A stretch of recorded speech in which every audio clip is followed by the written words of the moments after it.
Hey guys, back again with Journal Journey. Apologize for not getting this out. My usual scheduled date had some internet troubles that kind of prevented things from being on schedule, but I'm going to be trying to pop out two videos to make up for the day that I missed. But yeah, as always, please check out, if you haven't, Flintlocked, issue number 1, available on Amazon.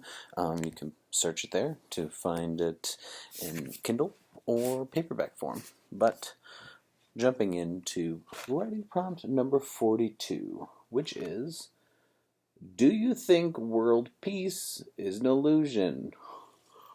Woof. That is capital W, 7 O's, F. Woof. Some of these topics, I swear to God, they're trying to up your day. Is world peace an illusion? Um, I think it's very hard because we, not just in the country that I'm in, especially the U.S., but yeah, we're pretty stubborn. Humans in general, we're stubborn, and we can have a lot of conflicting beliefs. Some really believe in certain kind of religions, some believe in certain kind of traditions, some believe more in science and progression.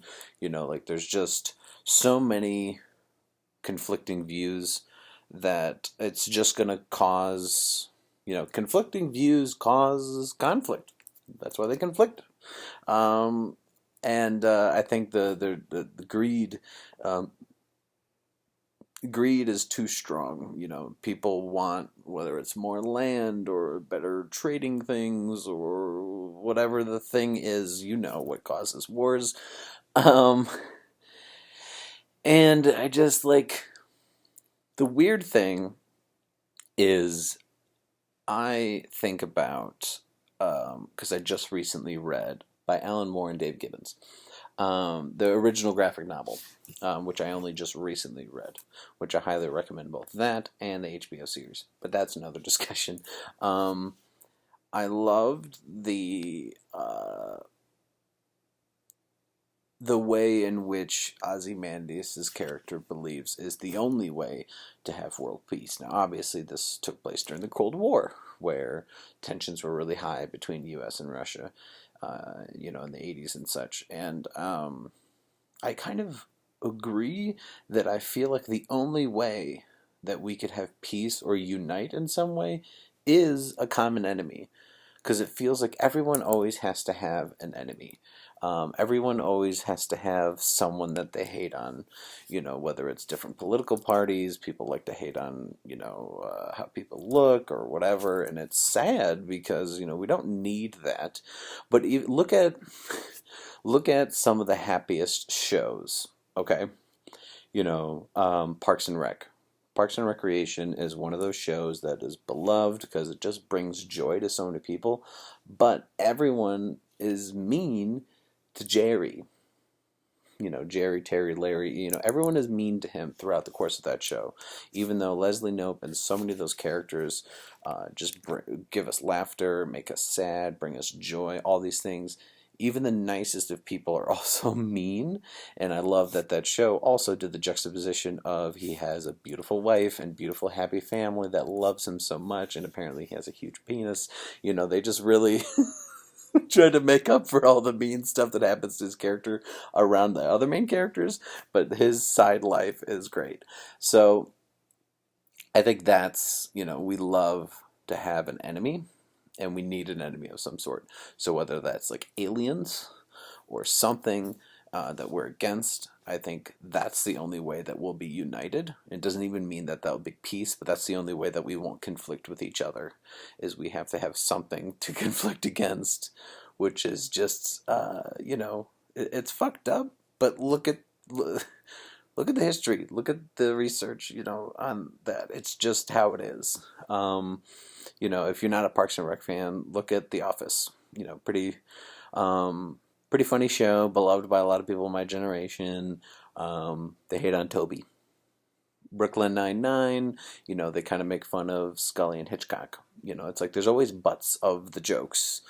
and these are all like Michael Schur shows, but like it seems to be a formula in which a lot of very funny shows have, is they like to bring you joy and make you laugh, but also they love to shit on something because it's just human nature.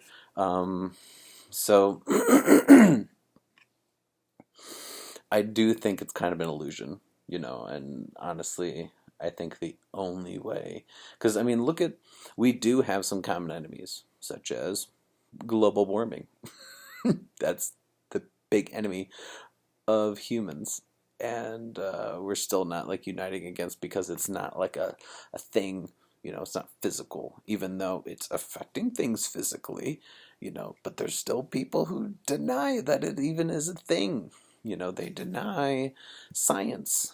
And so, and right now, you would think, you would think that this pandemic that we're currently having, I'm recording this in September of 2020, you would think that this would unite us. That we would, some countries it has. It has. They've band together, they've worn masks, they've socially distanced, they've done lockdowns, and they've, nipped it in the bud. US, not so much. It just shows you that not only within countries, but I think just people in general, we inherently love conflict. And I think that boils also down to relationships. There are some relationships that are very happy that after so long, it feels like they're just looking for something to be wrong, which is sad. They're looking for conflict. I think humans are just used to conflict. It's just plain and simple.